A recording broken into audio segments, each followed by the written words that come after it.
Boa noite, gente. Paz de Jesus a todos e todas. É uma alegria estar aqui com vocês. Eu também estou voltando de férias hoje, apesar de eu não ter tido minuto sequer de férias, porque eu tenho que entregar minha dissertação de mestrado no próximo dia 11 de fevereiro. Então, eu saí de férias para dentro de um trabalho, que é o meu texto que está tenso. Então, estou me recuperando do meu texto do mestrado. Sou um filho amado de Deus me recuperando do mestrado.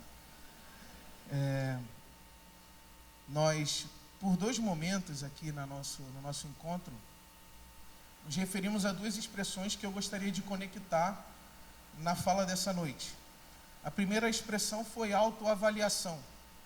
Nós reconhecemos que podemos, de alguma forma, olhar para nós mesmos e, de alguma forma, analisar, avaliar aquilo que está se passando na nossa intelectualidade, nas nossas emoções, nos nossos corpos.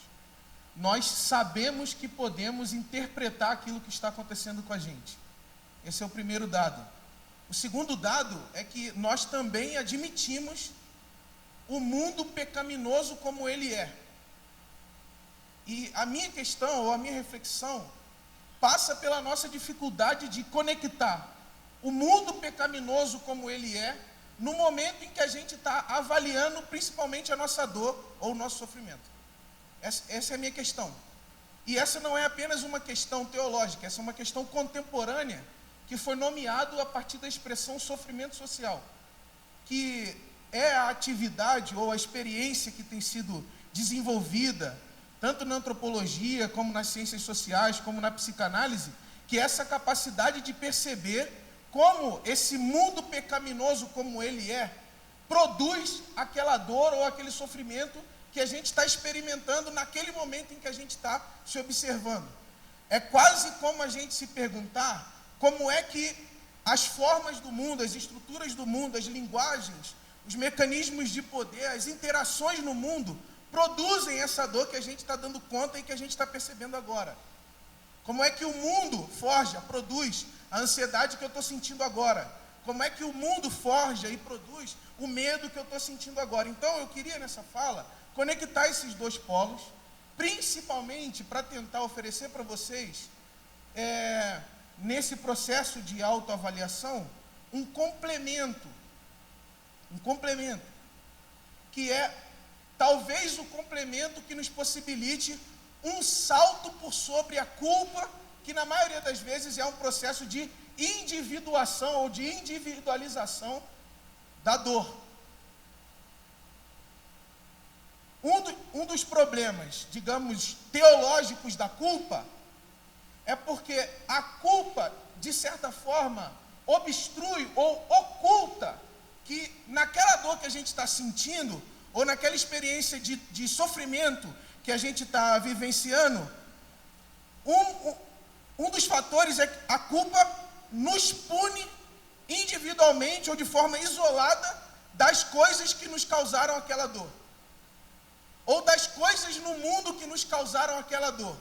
Na experiência de culpa, nós somos individualmente responsáveis e criminalizados pela dor que a gente está sentindo. E eu quero fazer um caminho, vai ser rápido, teológico aqui com vocês hoje, e também dialogando com essas outras ciências, que nos dê um complemento ou um suplemento de superação dessa experiência, de individuação da dor, ou de individuação do sofrimento, como se nós que aqui estamos essa noite fôssemos individualmente e isoladamente responsáveis por essa experiência negativa que a gente está passando aqui e agora. É como que dizer que no nosso sofrimento e na nossa dor, que é essa experiência física, que diz que nós estamos sofrendo de algo que às vezes a gente não sabe nem nomear, na nossa dor existe um componente social, na nossa dor existe um componente político, na nossa dor existe um componente público, e nós devemos ser capazes de compreender, quando a gente estiver fazendo essa autoanálise, a gente deve ser capaz de compreender que componente é esse e como ele está agindo sobre esse mal-estar, sobre essa dor, sobre esse sintoma, sobre essa culpa que eu estou sentindo agora. é meio que uma forma de não se autodestruir diante do sofrimento, uma forma de não se autodestruir diante da dor, sabendo equilibrar as nossas responsabilidades pessoais com aquelas produções que no mundo da cultura, no mundo público, fora de nós, nos fazem sofrer. Eu quero fazer essa conversa. Talvez colocar apenas um indicativo de que essa conversa existe em várias ciências contemporâneas, e essa conversa também tem relação com vários temas da nossa tradição de espiritualidade. Por exemplo, quando o Antigo Testamento fala sobre uma experiência de fé que é produzida de dentro de uma experiência de escravidão, de dentro de uma experiência onde você está sob trabalho forçado, onde você tem o seu corpo explorado pela dor de uma escravidão, e a fé emana dali como um grito, essa tradição do Antigo Testamento, vinculada ao Êxodo, está dizendo que existe um povo que é capaz de gerar uma fé que se manifesta contra uma estrutura do mundo que está lhe violentando. Existe um povo que é capaz de sentir e experienciar uma fé que é capaz de se revoltar contra um mundo que está lhe infringindo dor. Não sei como, talvez, alguém de nós aqui já passou por alguma experiência de escravidão. O que eu quero ressaltar é que na experiência de escravidão existe um componente que não participa necessariamente da sua responsabilidade, que é o quê? A imposição que um outro, que um alguém, que um poder, que uma força fora de você causa sobre você, contra você. Ser escravo é não conseguir reunir forças eventuais, circunstanciais, para resistir a uma outra vontade. O escravo é aquele que em nenhuma ocasião consegue dizer um não bem-sucedido. Ele não consegue negar aquela força que está oprimindo, mas aquela força que machuca, que maltrata, que constrange, está fora. Tem a ver com como se organiza o cotidiano dele por uma outra mentalidade, por uma outra pessoa, por uma outra vontade. É esse ponto que eu quero ressaltar.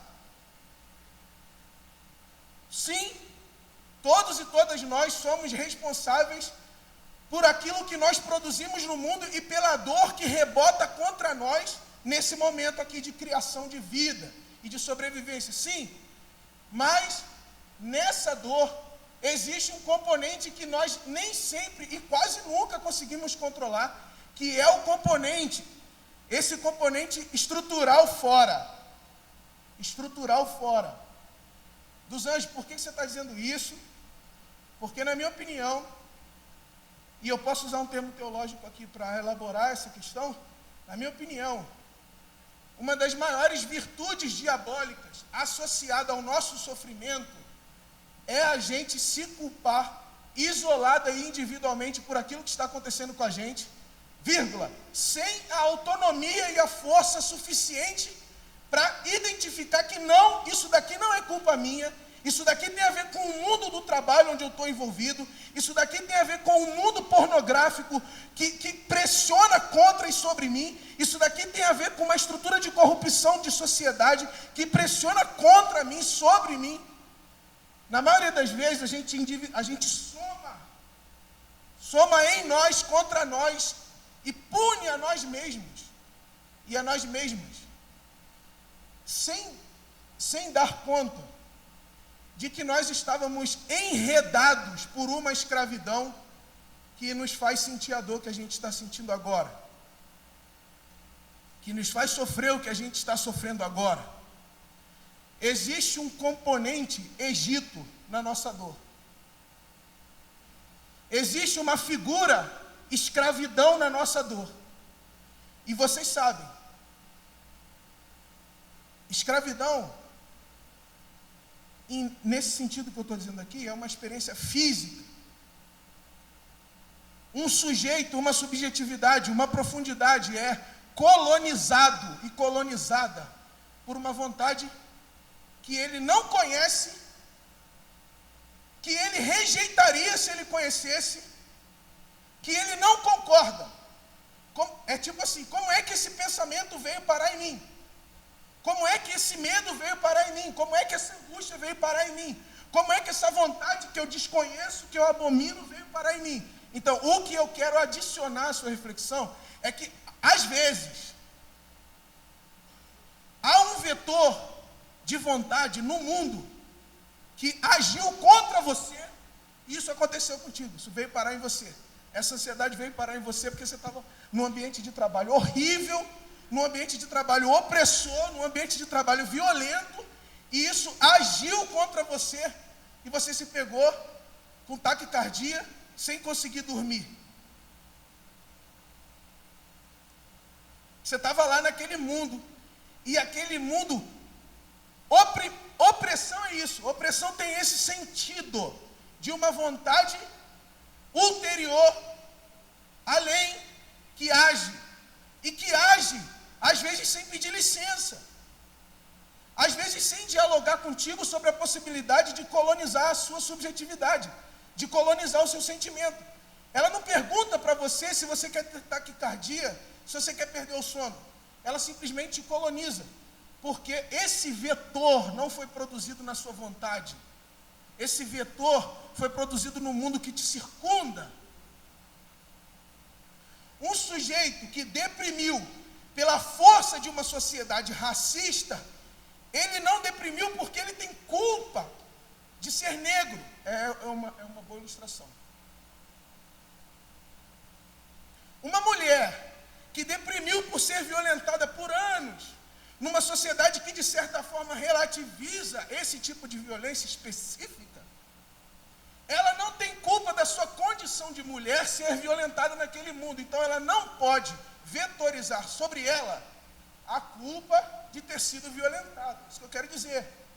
E o que eu quero dizer, eu estou dizendo isso porque na nossa tradição, esse componente de um mundo que coloniza, de um mundo que violenta e de um mundo que faz sofrer, está presente desde o berço fundamental da nossa fé, que é o Egito.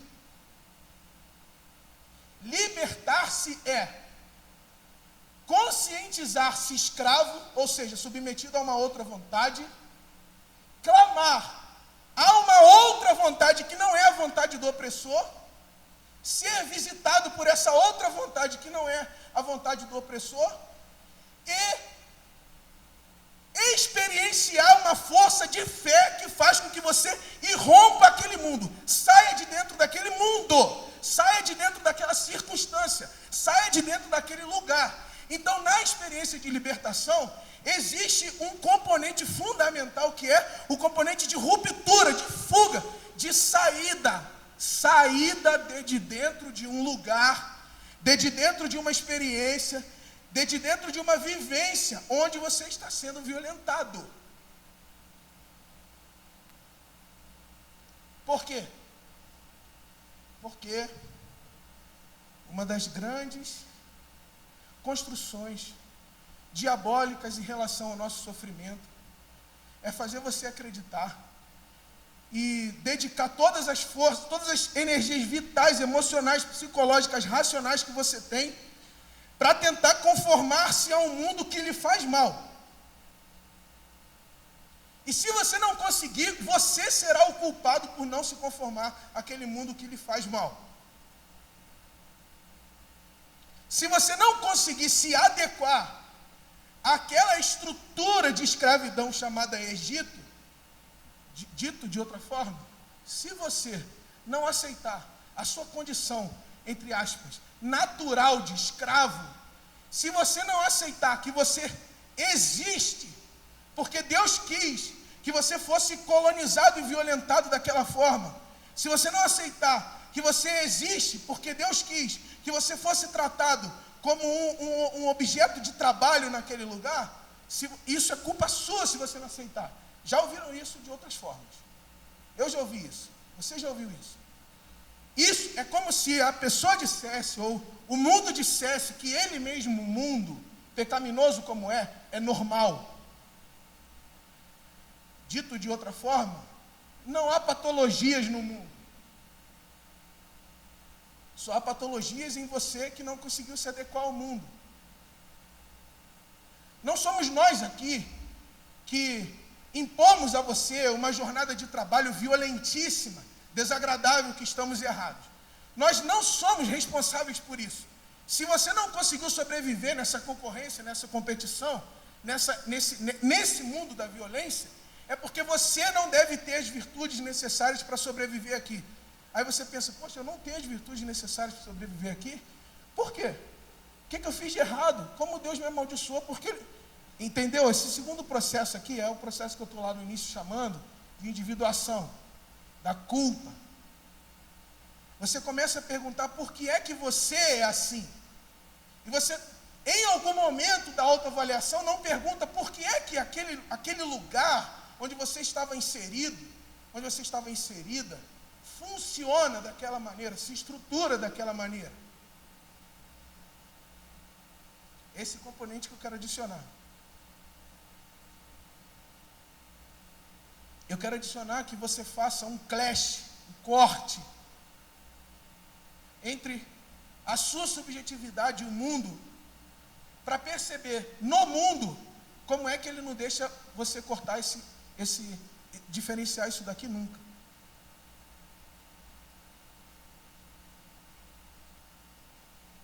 A autoavaliação e o mundo pecaminoso. A segunda história que eu queria contar, para mostrar para vocês como é que isso está na nossa tradição há muito tempo, até porque a religião e a espiritualidade sempre foram a linguagem e a experiência fundamental para tratar dessas experiências de dor e de sofrimento, muito antes da linguagem técnica, da linguagem médica, da linguagem psicológica, formal, científica aparecer. Eram os discursos da religião, as linguagens da religião, que ajudavam o sujeito a se colocar nessa complexidade. Então, para retomar um pouco dessa sabedoria, desse conhecimento, dessa inteligência, eu queria lembrar para vocês o texto do Evangelho de Mateus, capítulo 11, que é a minha segunda história. Jesus está dizendo, a partir do versículo 20, e eu queria que você fizesse uma leitura imagética comigo. Eu queria que você produzisse as imagens que eu vou narrar a partir desses textos. E tentasse colocar essas imagens nessa relação sujeito, subjetividade e mundo. Mundo no sentido da sociedade, das estruturas que a gente cria no mundo para dar conta da nossa organização dele. Em capítulo 11 do Evangelho de Mateus, versículo 20. Então, Jesus começou a denunciar as cidades.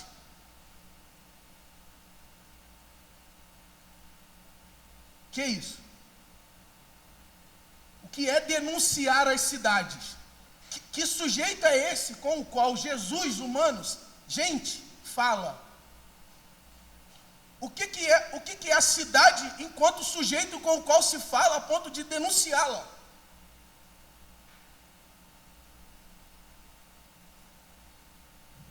As cidades em que havia sido realizadas a maioria dos seus milagres, porque não se arrependeram. Ai de você, Corazim! Ai de você, Betsaida! Ai de você, São Paulo! Olha, Jesus está falando com um sujeito que extrapola as pessoas individuais. Você está falando com São Paulo, da qual você faz parte enquanto sujeito, cidade que você cria com as suas inteligências, com as suas ideias, com as suas linguagens. Jesus está falando o Evangelho está falando com essa coisa que se cria, que Paulo chamou de potestade, essa coisa que se cria a partir das inteligências que compõem essa grande coisa. Ai de você, Corazim! Ai de você, São Paulo! Ai de você, Ibabe! O que é São Paulo enquanto sujeito? O que é Ibabe enquanto sujeito? Mas Jesus fala com Corazim, Jesus fala com Betsaida, Jesus fala com São Paulo, Jesus fala com Ibabe, Jesus fala, ai de você, massa estrutural que não recebeu, porque os milagres foram realizados entre vocês. Se tivessem sido realizados em Tiro e em Sidom, há muito tempo elas teriam se arrependido, vestido roupas de saco e cobrindo-se de cinzas. Mas eu lhes afirmo que no dia do juízo haverá menos rigor para Tiro e Sidom do que para vocês. E você, Cafarnaum, será elevado até o céu? Não, você descerá até o Hades. Se os milagres que em você foram realizados tivessem sido realizados em Sodoma, ela teria permanecido até hoje. Mas eu lhe afirmo que no dia do juízo haverá menos rigor para Sodoma do que para você. Naquela ocasião, Jesus lhes disse, eu te louvo, Pai, Senhor dos céus e da terra, porque escondeste estas coisas dos sábios e dos cultos e revelaste aos pequeninos. Sim, Pai, pois assim foi do seu agrado. Todas as coisas me foram entregues por meu Pai. Ninguém conhece o Pai a não ser o Filho e aqueles a quem o Filho o quiser revelar. Venham a mim todos os que estão cansados e sobrecarregados, e eu lhes darei descanso.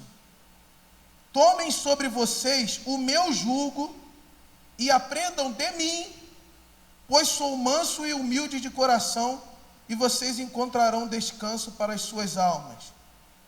Pois o meu jugo é suave e o meu fardo é leve.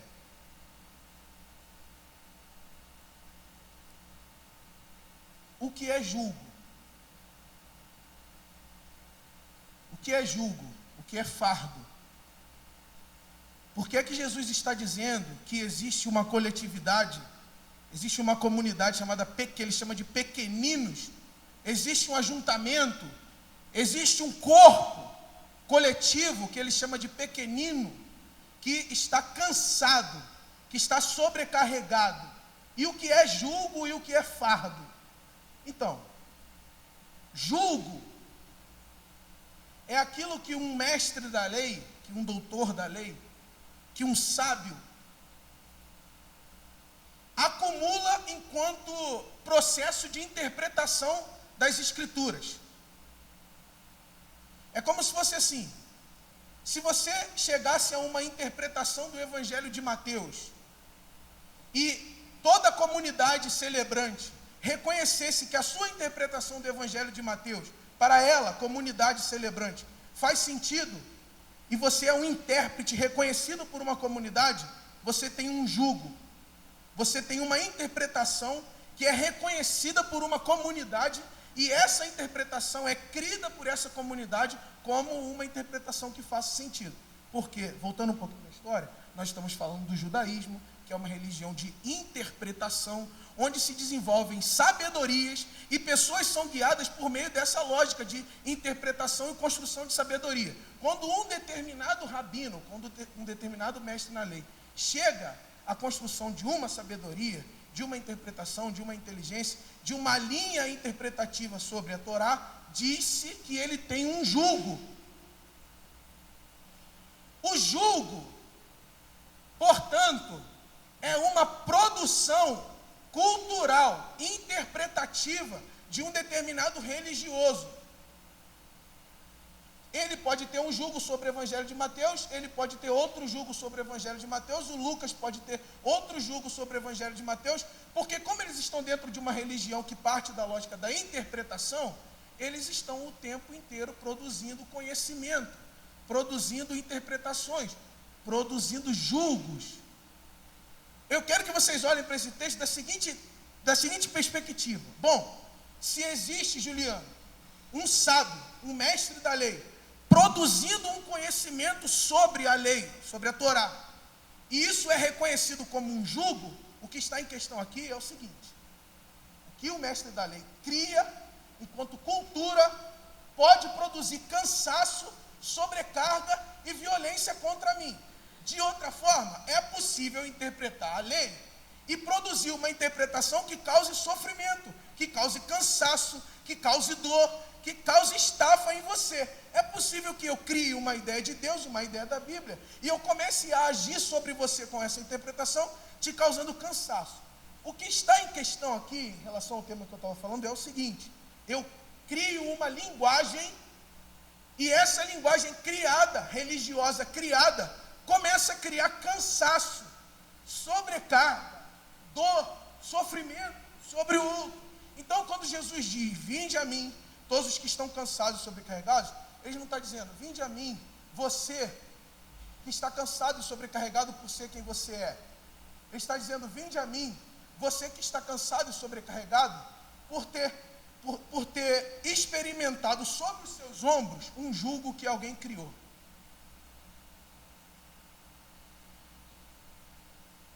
Vinde a mim, vocês que estão cansados e sobrecarregados, porque trabalham onde vocês trabalham. Vinde a mim, vocês que estão cansados e sobrecarregados, porque vão na igreja onde vocês vão.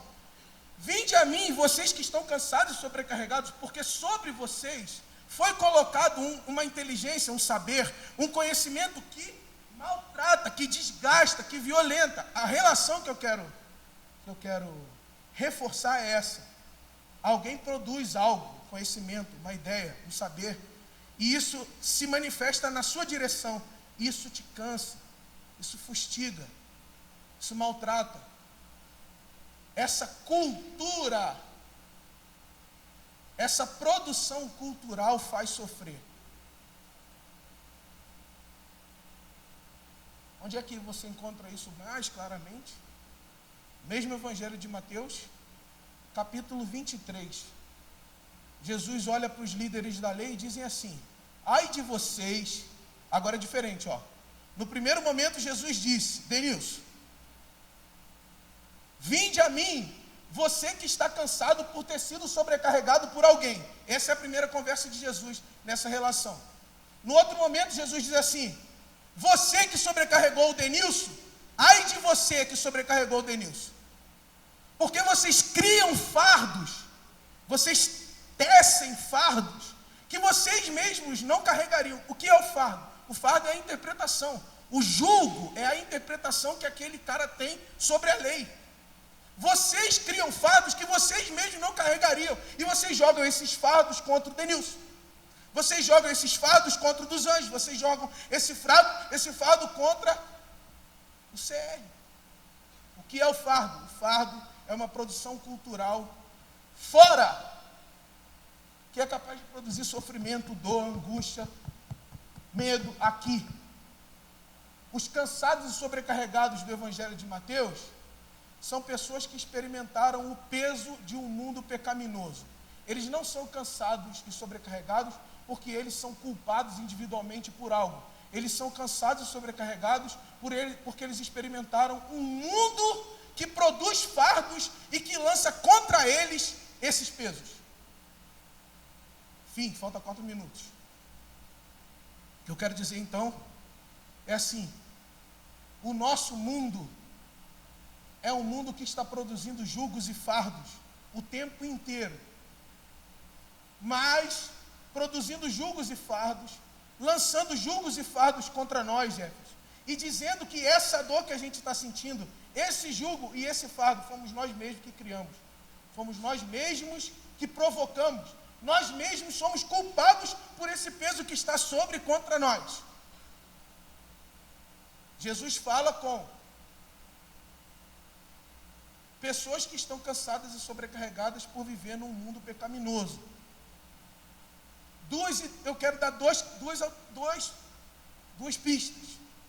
A primeira, se é possível que determinadas culturas, que determinadas linguagens, que determinados modos de interpretar a vida nos façam sofrer, nos causem dor, a minha primeira sugestão, bem rapidamente, é: exponham-se a outras linguagens. Exponham-se a outras interpretações do mundo. Exponham-se a outras sabedorias. Se essa sabedoria, se esse jugo está cansando, está sobrecarregando, está deprimindo, está amedrontando, exponha-se a outras culturas, a outras produções, a outras linguagens. Especificamente, eu estou dizendo, exponha-se ao Evangelho, porque o Evangelho, ao dar outra interpretação para o seu cotidiano, para a sua vida, tirará de sobre você esse fardo que outras perspectivas de mundo impuseram. Minha primeira ideia é essa. Exponha-se ao Evangelho.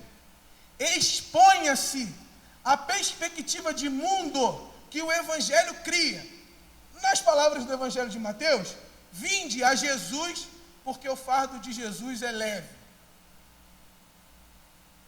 Vinde a Jesus, porque o meu fardo é leve. O meu jugo, ou seja, a minha interpretação do mundo e da vida é suave. E o meu fardo é leve. A minha primeira sugestão é: exponha-se, mas é se expor realmente. Fazer isso que vocês estão fazendo aqui. Você se colocar propositalmente debaixo de um tipo de interpretação do mundo e da vida que seja suave, que seja leve e que tire de sobre você esse fardo, essa culpa, essa dor, essa violência. Primeira ideia é essa. Então movimente-se de forma a se expor. A segunda é: encontre uma comunidade que dispa essas interpretações de cima de você. Conviva com pessoas que não reforcem sobre você e contra você a sua dor e o seu sofrimento. Conviva com pessoas que, ao invés de repetir sobre você e contra você aquilo que te causa dor e que te causa sofrimento, encontra outras palavras para dizer sobre você que, como diz Mário Quintana, suspenda a gravidade da vida. Alguém que diga sobre você uma palavra que suspenda de cima de você a violência e a gravidade da vida.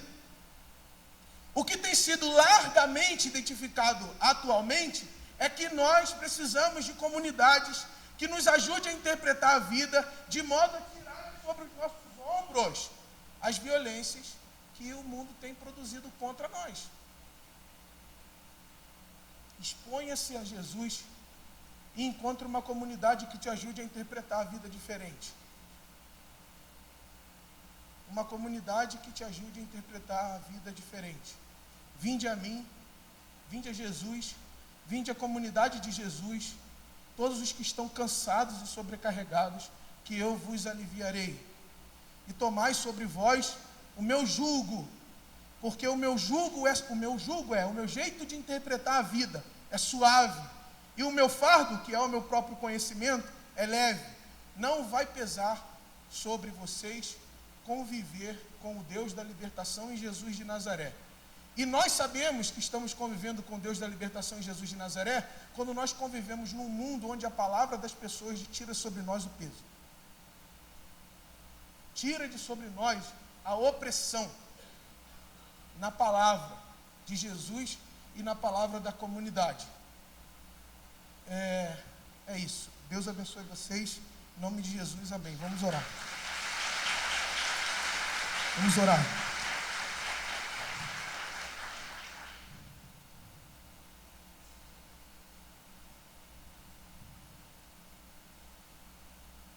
Jesus,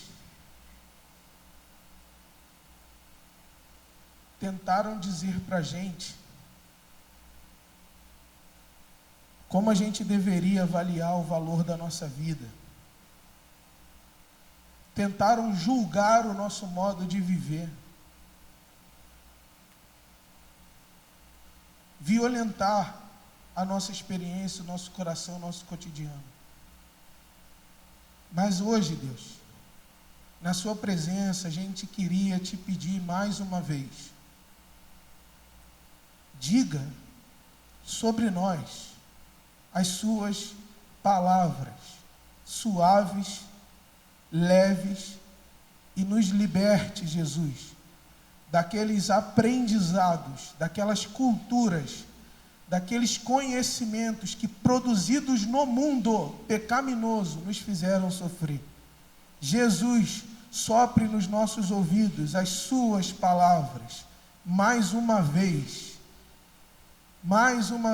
diga sobre nós, diga na nossa direção, aquelas palavras que nos libertam. Interprete o mundo para a gente, Jesus. Nos ensine a viver, Jesus. Nos ensine a dizer, Jesus. Ponha sobre nós o seu jugo, o jugo da liberdade, o jugo da libertação, da graça e da salvação. Ponha sobre nós as suas palavras, Jesus. É em seu nome que a gente ora. Amém. Amém. Deus abençoe, gente. Um grande beijo.